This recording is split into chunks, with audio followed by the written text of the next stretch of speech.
ವೀಕ್ಷಕರೇ ನಮಸ್ಕಾರ. K9 ಸುದ್ದಿ ವಾಹಿನಿ ಜೊತೆಗೆ ನಾನು ಕಿರಣ್ ಅಲಿಯಾಬಾದ್. ಹೌದು ವೀಕ್ಷಕರೇ, ಇಂದಿನ ಪ್ರಮುಖ ಸುದ್ದಿ ಯಾವುದು ಎಂಬುದನ್ನು ತಿಳಿದು ಬರೋಣ. ಇವನ್ ಕಡೆ 300 ರೂಪಾಯಿ ತಗೊಂಡಿದ್ರಿ, ಯಾಕೆ ರಸೀದಿ ಕೊಟ್ಟಿಲ್ಲ? ತುಮಾರ ದೇನಾ ಪೈಸೆ ನಡಿ ಆಚೆ ಬಾ ಫಸ್ಟ್ ಆಚೆ ನಡಿದೆ. ಯಾಕೆ ಇದೇನು ಸ್ವಂತ ನಿಮ್ ಮಾತಾಡಿ ಇದು ನಿಮ್ ಪ್ರಾಪರ್ಟಿನ ಪ್ರಾಪರ್ಟಿ ಅಂತ ಹೇಳ್ತಾ ಮತ್ತೆ ಏನು ಬಸವರಾಜ್ ಅವರ ನಿಮ್ಗೆ ದುಡ್ಡು ತೊಂದೇನಪ್ಪ ಅಂದ್ರೆ ಅವ್ರು ಯಾಕೆ ರಸೀದಿ ಕೊಟ್ಟಿಲ್ಲ? ಯಾರು ತಗೊಂಡಿದ್ದಾರೆ? ನೀವು ಮತ್ತೆ ಸುಳ್ಳು ಹೇಳ್ತಾನ ಡ್ರೈವರ್ ಸರ್? ಅವ್ರ ಗಾಡಿಗಳೆಲ್ಲ ಬರ್ತಾ ಇರ್ತವೆ, ಹೋಗ್ತಾ ಇರ್ತವೆ. ದುಡ್ಡು ಎತ್ಕೊಂಡಿದ್ಯಪ್ಪ, ರಸೀದಿ ಕೊಡ್ತಾ ಇಲ್ಲ ಬಸವರಾಜ ಒಬ್ಬರದಲ್ಲ. ಅಯ್ಯೋ ಅಯ್ಯೋ, ನಿಮ್ಗೆ ಲಕ್ಷಗಟ್ಟಲೆ ಸಂಬಳ ಇದೆ ಬಸವರಾಜ್ ಅವರೇ, ಲಕ್ಷಗಟ್ಟಲೆ ಸಂಬಳ ಇದೆ. ಬರ್ತಾರೆ, ಅವ್ರು ಹೇಳ್ತಾರೆ, ಹೇಳ್ತಾರೆ, ಅವರು ಮಾಡ್ತಾರೆ. ಯಾರಿಗೆ ಹೇಳ್ತಾರೆ? ಅವ್ನ ಕಡೆ 700 ರೂಪಾಯಿ ತಗೊಂಡ್ರಿ, ಇಸ್ಕೊಂಡಿಲ್ಲ ಸರ್. ಪ್ಲೀಸ್ ಅವ್ರು ದುಡ್ಡು ಕೊಡ್ರಿ, ನೀವು ದುಡ್ಡು ಕೊಡ್ಬೇಕು. ಇಸ್ಕೊಂಡಿಲ್ಲ ಅಂತ ಹೇಳ್ತಾರೆ. ಈಗ ಸರಿ ಆಯ್ತು, ನಿಮ್ಮ ಓಚರದಲ್ಲಿ ನಡ್ರಿ. ಒಂದ್ ನಿಮಿಷ ನೀವು ಒಂದ್ ನಿಮಿಷ ಬಸವರಾಜ್ ಅವರೇ, ಬನ್ನಿ, ನಾನು ಮಾತಾಡ್ತಾ ಇದ್ದೀನಿ. ಈಗ ನಾನು ಅಲ್ಲಿ ಎಷ್ಟು ನೀವು ರೊಕ್ಕ ಕಲೆಕ್ಟ್ ಮಾಡಿದ್ರಿ, ಎಷ್ಟು ಬಿಲ್ ಆಗಿದೆ ಪ್ಲೀಸ್ ನೀವ್ ಎಣಿಸಿ. ಬನ್ನಿ, ನೀವು ಮಾತಾಡ್ತಾ ಎಲ್ಲಿ ಬರೋದು? ಬನ್ನಿ, ಎಷ್ಟು ಮಾಡಿದಾರೆ ನಾವ್ ಹೇಳ್ಬಿಟ್ರೆ ಎಡಲ್ಲಿ ಹೇಳ್ತಾನೆ ನೀವು. ಹೌದು, कितना पैसा दे लिया? क्या रसीद क्या दिया? कितना क्या? 300 रुपए लिया. सही है, तुम दिन भर काम करे तो 300 रुपए नहीं मिलेगा. नहीं छोड़ता, क्या करे? क्या रसीद क्या नहीं दिया? 300 कितना लिया तुम्हारा? 300 रुपए. 300 रुपए 300 रुपए लिया, रसीद नहीं दिया? नहीं दिया रसीद?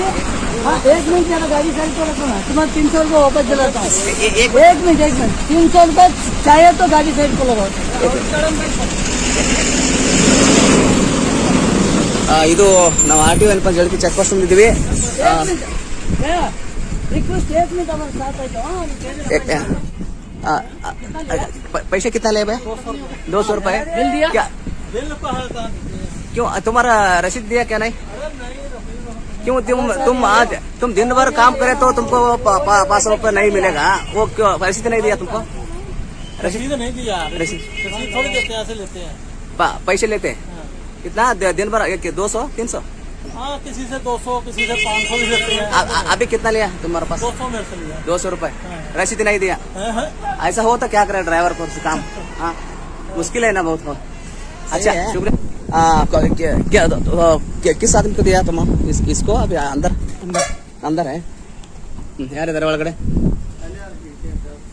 ಕಿಟಕಿ ಅಲ್ಲಪ್ಪ, ಒಳಗೆ ಹೋಗ್ತೀನಿ. ಅದೇ ನಿಮ್ದು ಸ್ವಂತ ಜಾಗ, ಸ್ವಂತ ಆಸ್ತಿನ ಅದು? ಅಜ್ಜ ಮುತ್ತಜ್ಜ ಆಸ್ತಿನ, ಸ್ವಂತ ಆಸ್ತಿನ ಅದು? ನಮ್ಮ ಅದೇ ಪಬ್ಲಿಕ್ ಪ್ರಾಪರ್ಟಿ ಅದು. ಎಲ್ಲಿದೆ ಸರ್? ಎಲ್ಲಿದ್ದೀರಾ? ಬರ್ತಲ್ಲಪ್ಪ ಈಗ ದುಡ್ಡು ಯಾರು? ಕೋನ್ ಲಿಯಾ ಪೈಸಾ? कौन है अंदर? कौन है? ಎಲ್ಲಿ ಎಲ್ಲಿ ಎಲ್ಲಿ ಎಲ್ಲಿ ಹೊಲ್ದಾಗ ಓಡಿ ಹೋದ್ರ? ತಾವ್ ನೋಡ್ಬೋದು. ಎಲ್ಲಿದಾರ ಸರ್? ಹಾ ಸರ್, ಹಾ ಬರ್ರಿ. ಹಾ ಸರಿ ಸರ್, ಇವನ್ ಕಡೆ 300 ರೂಪಾಯಿ ತಗೊಂಡಿದ್ರಿ, ಯಾಕೆ ರಸೀದಿ ಕೊಟ್ಟಿಲ್ಲ?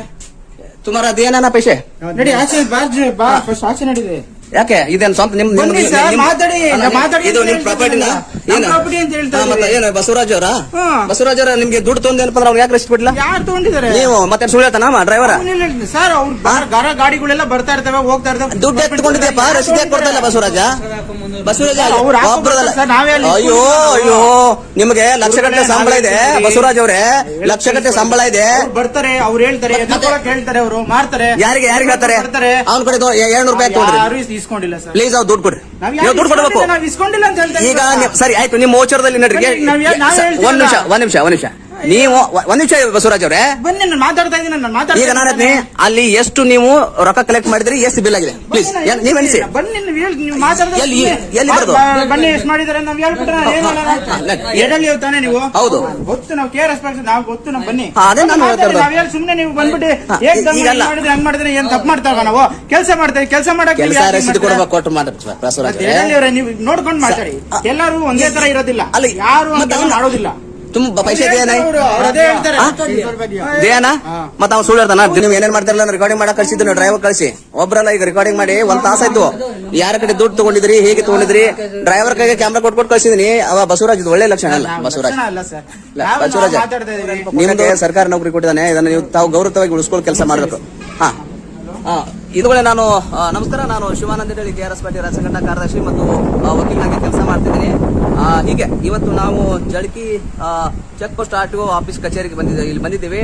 ಸಾಕಷ್ಟು ಗಾಡಿಗಳನ್ನ ಭಯ ತುಂಬ ಕಿತ್ನಾ ಬಾರ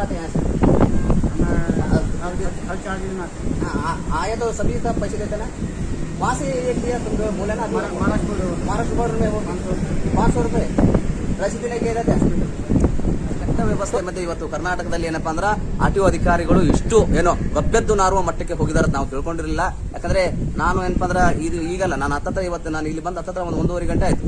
1.5 ಗಂಟೆ ಮೇಲೆ ಏನಪ್ಪಾ ಅಂದ್ರೆ ಆರ್ಟಿಒ ಅಧಿಕಾರಿಗಳು ಎಲ್ಲಿ ಚೆಕ್ ಪೋಸ್ಟ್ ಅಲ್ಲಿ, ಆ ಚೆಕ್ ಪೋಸ್ಟ್ ಅಲ್ಲಿ ಈ ಚೆಕ್ ಪೋಸ್ಟ್ ನಲ್ಲಿ ನಮ್ಮ ಹುಡುಗರನ್ನ ಕಳಿಸಿನಿ. ಅಲ್ಲಿ 4 ಹುಡುಗರು ಇದ್ದಾವೆ.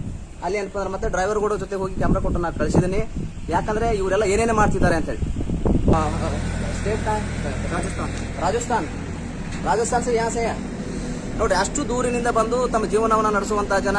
तुम्हें राजस्थान गया तो ऐसा कर्नाटक में ऐसा पैसे लेते हैं, वो बोलते ना कर्नाटक में बोलते हैं ऐसा हमारा इज्जत क्या होता है ಎಲ್ಲ ಕ್ಲಿಯರ್ ಮಾಡಿದ್ದಾರೆ. ಈಗ ಏನಪ್ಪ ನೋಡಿ, ಇಷ್ಟೊತ್ತರ ಎಷ್ಟು ಗಾಡಿ ಇತ್ತಿದ್ದಲ್ಲ, ಒಂದು ಗಾಡಿ ಹೋಗಲ್ಲ. ಈಗ ನೋಡಿ ಇಷ್ಟೊತ್ತರ ಇಷ್ಟು ಗಾಡಿ ಇದ್ದಂತವ್ರು ಎಲ್ಲಾ ಗಾಡಿನ ಕ್ಲಿಯರ್ ಮಾಡಿ ಕಳಿಸ್ತಾರೆ.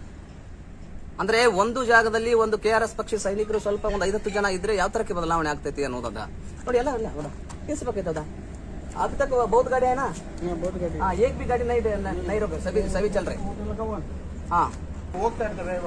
ನಮಗೆ ಆನ್ಸರ್ ಸರ್ ನನ್ನ ಕಡೆ ವಿಡಿಯೋ ಐತೆ, ನಾನು ಸಾಕ್ಷಿ ತೋರಿಸ್ತೀನಿ ಸರ್ ಸರ್. ನನ್ನ ಕಡೆ ಮಾತಾಡಿ, ಒಂದು ನಿಮಿಷ ಮಾತಾಡಿ. ನೀವಿಲ್ಲ ಬಂದು ಮಾತಾಡಿ, ನಾನು ಇಲ್ಲೇ ಇರ್ತೀನಿ, ನಾವು ಎಲ್ಲೂ ಹೋಗಲ್ಲ. ಯಾರು ಮಾತಾಡಲ್ಲ, ಯಾಕೆ ಮಾತಾಡೋ ಅವಶ್ಯಕತೆ ಇರೋದಿಲ್ಲ. ನಾನು ಕೇಳ್ತೀನಿ. ಹೌದಾ, ಈಗ ನೀವು ಕೇಸ್ ಹಾಕ್ಬೇಕಾಗಿತ್ತು, ನಾವೇನ್ ಬೇಡಲ್ಲ, ಕೇಸ್ ಹಾಕ್ರಿ. ರೆವಿನ್ಯೂ 2 ಲಕ್ಷ 3 ಲಕ್ಷ ಡೈಲಿ 4 ಲಕ್ಷ ರೆವಿನ್ಯೂಗಳು ಬರುತ್ತೆ ಸರ್. ಸರಿ ನಾನು ಕೇಳ್ತೀನಿ. ಹಾ. ನೀವು ರೆವಿನ್ಯೂ ರಸೀದಿ ಏನೋ ರಸೀದಿ ಏನೋ ಸರ್, ರೆವಿನ್ಯೂ ನಮ್ಮಲ್ಲಿ ಎಷ್ಟಾಗುತ್ತೆ ಅಂತ ಅದು ಗೊತ್ತಾ ಸರ್? ಎಷ್ಟಿದೆ? ಬನ್ನಿ ನಾನು ತೋರಿಸ್ತೀನಿ ರೆವಿನ್ಯೂ ಎಷ್ಟಾಗುತ್ತೆ, ಏನಾಗುತ್ತೆ ಅಂತ. ಸರ್ ಸುಮ್ಮನೆ ನಮ್ಗೆ ಇದು ಮಾಡೋದು ನಮ್ಗೆ ಏನು ಸರ್? ನೀವು ಫೈನ್ ಹಾಕಿ ರಸೀದಿ ಕೊಟ್ರೆ ಸರ್ಕಾರಕ್ಕೆ ಹೋಗ್ಬೇಕು, ಇಲ್ಲಾಂದ್ರೆ ನಿಮ್ಮ ಮನೆಗೆ ಬರ್ತದೆ ದುಡ್ಡು. ಸರ್ ಫೈನ್ ಆಗ್ತದೆ ನಮ್ಗೆ. ಈಗ ನಾವು ತಿಂಗ್ಳಿಗೆ ನಾವು ರೆವಿನ್ಯೂ ಕಟ್ತಿರ್ತೀವಿ. ಅವನು 300 ರೂಪಾಯಿ ಗೌರ್ಮೆಂಟ್ಗೆ ರೆವಿನ್ಯೂ ನಾವು ಯಾಕೆ ಮಾಡ್ತೀವಿ ಸರ್? ನಮಗೆ ಅವರ 300 ನಾವು ರೂಪಾಯಿ ನಿಜವಾಗ್ಲೂ ಇಸ್ಕೊಂಡಿಲ್ಲ ಸರ್. ಅಲ್ಲಿ ಯಾರಿದ್ರು ನಮ್ಗೆ ಅವನ ಬಡವನ ಅವ ದುಡಿತಾನ, ಗಾಡಿ ನಡೆಸ್ತಾನ, ಗಾಡಿ ನಡೆಸುವಂತ ಜನರ ದುಡ್ಡು ನಿಮ್ಗಿಂತ ಸರ್ಕಾರಕ್ಕೂ ದುಡ್ಡು. ನಾವು ಇಸ್ಕೊಂಡಿದ್ದೀವಿ ಸರ್. ಸರ್, ಎಸ್ಕೊಂಡಿರಲ್ಲ. ಸಾಕ್ಷಿ ಅದಲ್ರಿ, ಮುಂದೆ ಸಾಕ್ಷಿ ಅದಲ್ರಿ. ನೀವು ಅಂಕಿದ್ದೀರಾ? ಇಲ್ಲ ಸರ್ ನಾ ಹೇಳ್ತೀನಿ ಕೇಳಿ ಸರ್. ಸರ್ हमको दिया हमें पूछा तुम्हारा पैसा. ನಾ ಹೇಳ್ತೀನಿ ರೀ, ಇವರು ಈಚೆ ಕಡೆ ಇದಾರೆ, ಅವ್ರು ಇನ್ನೊಬ್ರು ವೈಟ್ ಶರ್ಟ್ ಇದಾರೆ, ವೈಟ್ ಶರ್ಟ್ ಅವ್ರು ಹೋಗ್ಯಾರಿ, ಇಲ್ಲೇ ಜಸ್ಟ್ ಹೊರಗೆ ಓಡಿ ಹೋದ್ರಿ. ಆಮೇಲೆ ಇವ್ರು ಇಲ್ಲಿ ಚೇರ್ ಮೇಲೆ ಕೂತಿರಿ. ಹೊರಗಡೆ ನೀವು ಈ ತರ ಮಾಡಬಾರ್ದು. ನಾವು ನಿಜವಾಗ್ಲೂ ನಮ್ಗೆ ಏನಾಗ್ತದೆ? ನೀವು ದಿನ ಗುರುಗಳೇ ಸುಮ್ಮನೆ ನಾವು ಇಸ್ಕೊಂಡಿದೀವಿ ಅಂತ ನೀವು ನಮ್ಮೇಲೆ ಬಂದ್ಬಿಟ್ರೆ ನಾವು ಒಂದೇ ಸತಿ ನಾವೇನ್ ಸುಳ್ಳು ಅವ್ರು ಯಾರು ಇಸ್ಕೊಂಡು ಇವತ್ತು ರೋಡ್ ಮೇಲೆ ಇರೋರ್ಗೆಲ್ಲಾನು ಭಯ ಇರುತ್ತೆ. ಕೇಸ್ ಹಾಕ್ತಾರೆ, ನಮ್ ಕೇಸ್ ಇರುತ್ತೆ, ಏನೋ ಡಿಫೆಕ್ಟ್ ಇರುತ್ತೆ, ಏನೋ ಕೇಸ್ ಹಾಕ್ತಾರೆ ಅಂತ ಭಯ ಇರುತ್ತೆ. ಅವ್ರು ಹೇಳ್ತಾರೆ ಹಂಗ್ ಅಂದ್ಬಿಡ್ತಾರೆ, ಅವ್ರು ಹೇಳ್ತಾರೆ ಕ್ಯಾಶ್ ಕೊಡಿ ಅಂತ ಹೇಳ್ತಾರೆ. ನಾವೇನ್ ಹೇಳೋಣ ನಿಮ್ಗೆ ಹೇಳಿ ಸರ್? ನೀವು ಕೇಸ್ ಹಾಕಕ್ಕೆ ಸರ್ಕಾರ ನಿಮ್ಮ ನೇಮಕ ಮಾಡಿದ್ರೆ ಕೇಸ್ ಹಾಕಲಿಕ್ಕೆ ದುಡ್ಡು ಕಿಸಕ್ಕೆ ಇರೋಲ್ಲ. ದುಡ್ಡು ಕಿಸಕ್ಕೆ ಹಾಕೊಳ್ಳೋಕೆ ಅವ್ರು ಭಯ ಬಿಟ್ಟು ಹಣ ಕೊಡ್ತಾರಂತ ನೀವು ಇಸ್ಕೊಂತೀರಾ? ಕೇಳಿ ಅಲ್ಲೇ ನಾನು ಇಸ್ಕೊಂಡಿದ್ರೆ ಯಾರಪ್ಪ ನಿಮ್ಮ ಹತ್ರ ಕೇಸ್ ಹಾಕ್ತೀನಿ ಅಂತ ಹೇಳ್ಬೇಕು ನೀವು. ಅಲ್ಲ, ಈಗ ಅವ್ನು 300 ರೂಪಾಯಿ ಕೊಡ್ತಾರೆ. ಗುರುಗಳೇ ನಾನೇ ಅಲ್ಲೇ ಕೇಳಿ ನಾನು ಇಲ್ಲ, ಇಸ್ಕೊಂಡಿದ್ದೀನಿ. ಕೊಟ್ಬಿಡಿ ಪಾಪ ಅವನು ಬಡವ. कितना मिलते तुमको खाना केना करके क्या कैसे खाना उसी में होता है. ऐसा होता है सर. प्लीज ಅವ್ರಿಗೆ ದುಡ್ಡು ಕೊಡ್ರಿ. ಕೊಡ್ರಿ ಹೌದಾ? ಇದು ನಿಮ್ಮ ಮಕ್ಕಳಿಗೆ ಮತ್ತೆ ನಿಮ್ಮ ಮನೆಯ ಕುಟುಂಬಕ್ಕೆ ಎಲ್ಲರಿಗೆ ಅದು ಶಾಪ ಆಗ್ತಾ ಇರ್ತೈತಿ. ನೀವೆಲ್ಲ ಈ ತರ ಕೆಟ್ಟ ಮಾಡೋದಿಲ್ಲ ಹೌದಾ? ಕೆಟ್ಟಾಗಿ ನಡ್ಕೊಳ್ಳೋದು ಒಳ್ಳೆ ಲಕ್ಷಣ ಅಲ್ಲ, ಇದು ಒಳ್ಳೆ ಗುಣನೂ ಅಲ್ಲ. ಹೌದಾ? ದಯವಿಟ್ಟು ಅವ್ರಿಗೆ ಅವ್ರು ದುಡ್ಡು ಕೊಟ್ರಲ್ಲ ಪ್ಲೀಸ್ ಹೌದಾ? ಹೀಗಾದ್ರೆ ಇದು ಬರೋಬರ ನಾನು ದಿನ ಬರ್ತೀನಿ. ಹಿಂಗಾದ್ರೆ ಇದು ಸರಿ ಹೋಗಲ್ಲ. ನಿಮ್ ಕೆಲಸ ನೀವು ಮಾಡ್ತಿದ್ರಿ, ಹಾಗಾದ್ರೆ ಇವ್ರು ನಿಯತ್ತಿಂದ ಕೆಲಸ ಮಾಡ್ತಾರೆ, ಗಾಡಿಯಾಕೆಲ್ಲ ಕಳಿಸ್ತಾರೆ. ಈಗ ನಾವು ಯಾರು ಬರೆಯಲ್ಲ. ನೀವು ಫಸ್ಟ್